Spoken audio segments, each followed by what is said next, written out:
Thank you. Thanks. Hi, everybody. I'm Victor. Now you know my age, or approximate age.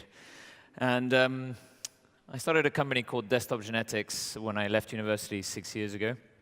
And what we're going to talk today is a little bit about what we do at this company, and we're going to explore what it means to edit a genome and how artificial intelligence and computer technology can help us overcome some of those challenges, actually, that are associated with editing a genome. So when the discovery of DNA sequencing happened and we were able to decode the very first human genome back in about 2001, a revolution and a race started to understand and read as many genomes of healthy and sick people to try and understand what genes are potentially causing the diseases that surround us. And with innovation in that space happening at such a fast pace, and machines like this Illumina sequencer you see up there, the cost of doing that, of reading these genomes, dropped dramatically from about $1 billion in 2001 to just around $1,000 nowadays.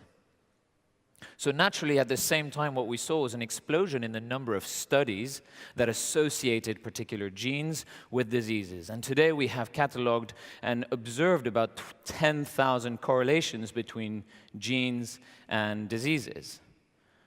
But a correlation doesn't mean a causation, right? An observation doesn't necessarily mean that actually there's a cause that we're observing.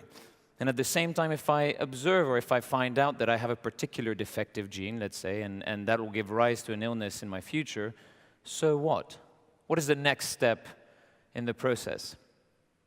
So if we could actually go into the cell and rewrite and fix the underlying genetic code and fix the defective genes, treat the root cause of the disease, then we have an actual chance at curing particular diseases rather than treating the symptoms superficially. And that's the promise of genome editing.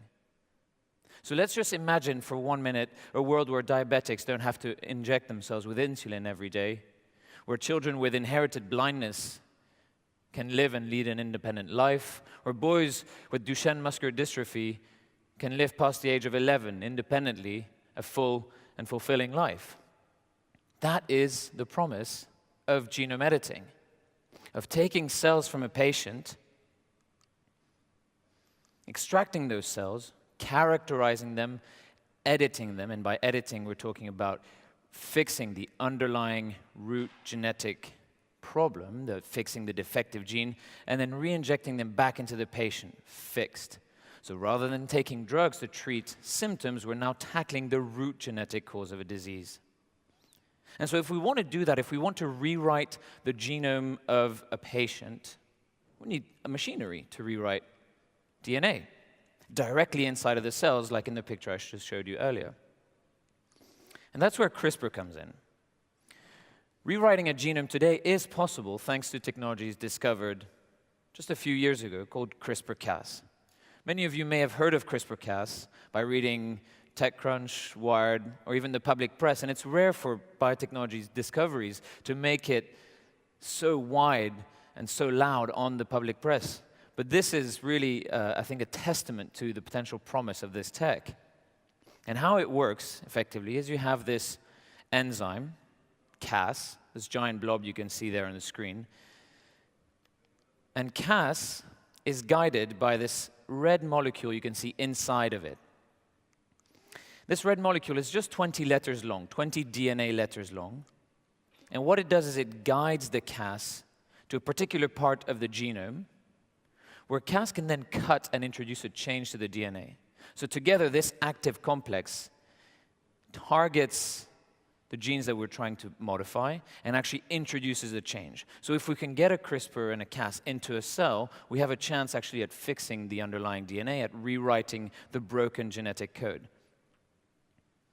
And the beauty of this system is its simplicity.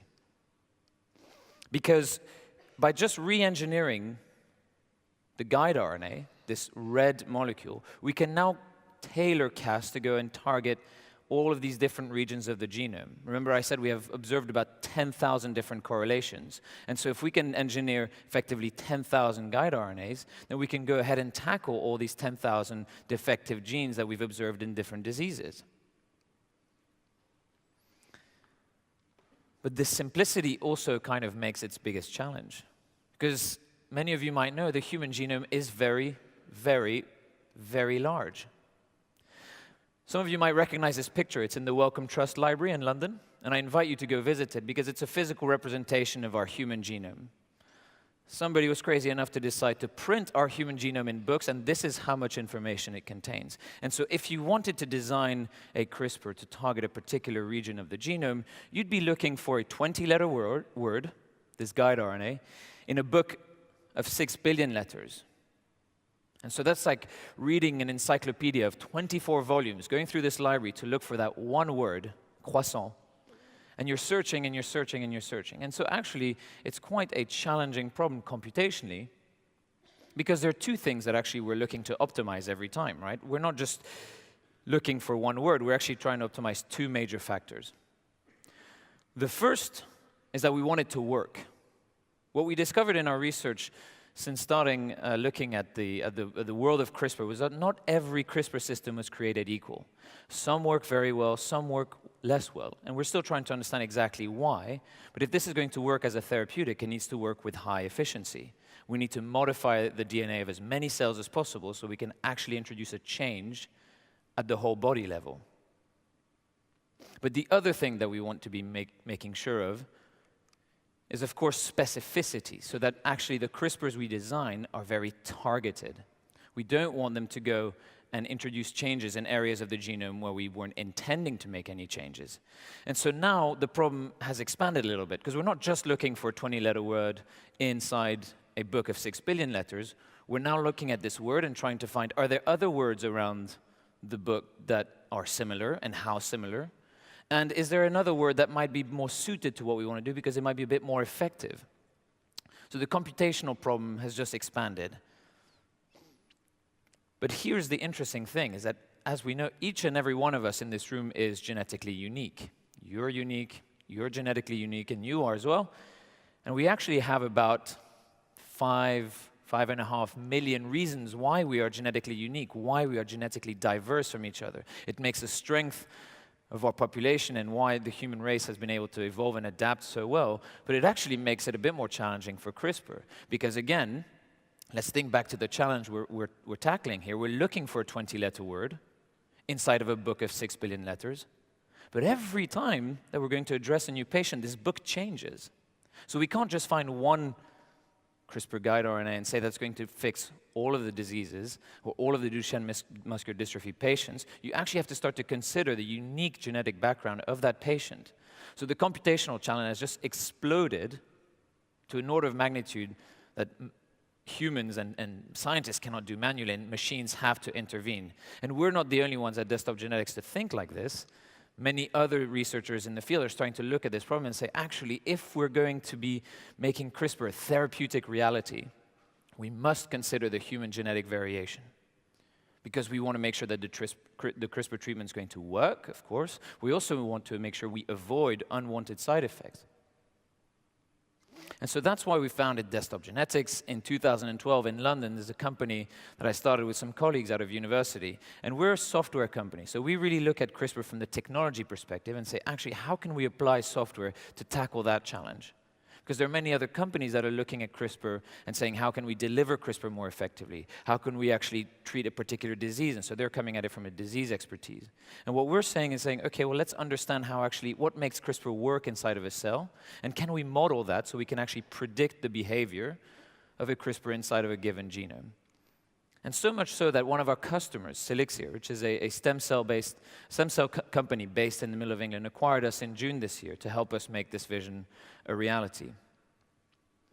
And so very briefly, what we do exactly is we take a large set of data, like any artificial intelligence or machine learning company, and what we do is we do three main things. The first is we constantly update our models. There's about 1,000 CRISPR research papers that come out every month or every 2 months. So there's a huge amount of data that comes out by the scientific community that helps us expand our understanding of how CRISPR works.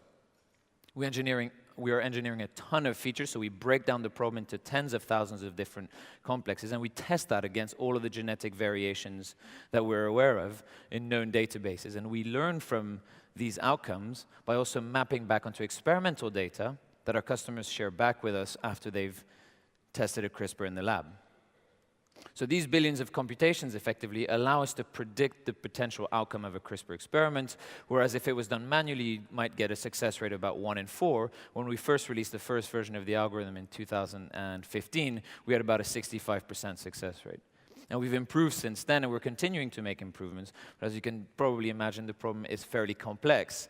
And our understanding of CRISPR in 2015 compared to where it is today was completely novice and almost juvenile. And in some ways, we've learned a lot of things that we thought were true in 2015 turn out not necessarily to be true, or actually, like most things in biology, turn out to be a lot more complex than we anticipated.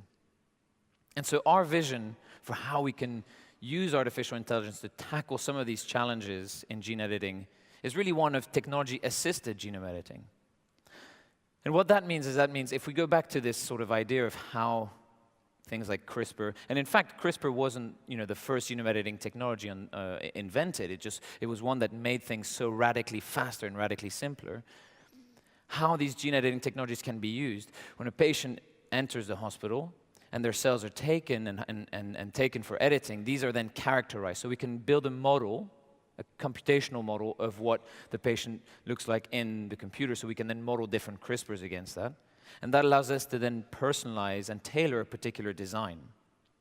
That design is then used and manufactured, administered to the cells so that the cells are edited, and then reimplanted back into the patient after a verification process. Because again, we want to make sure we haven't modified other parts of the genome that we weren't intending to. And with artificial intelligence, we can actually predict where those changes might occur, and we can go look for them. So we can validate, have they taken place or not? And then if they have taken place, what is the impact? What are the functional impacts on the cells? Do they still behave the same way, or are the cells now growing abnormally? And those are really important questions that only technology can help us answer. Because if we think back to how big that book is, nobody's going to be sitting there reading through all 24 volumes of the encyclopedia, looking for these potential matches. And so just to leave you with a thought, and a slightly modified slide to what it used to look like, of what genome editing can be. We've talked a little bit about healthcare and therapeutics and curing disease, but actually, of course, that's the biggest promise that we can see, and that is one that is very exciting to a lot of us. But in fact, what's made genome editing so popular is also as a research tool, and scientists being able to test hypotheses.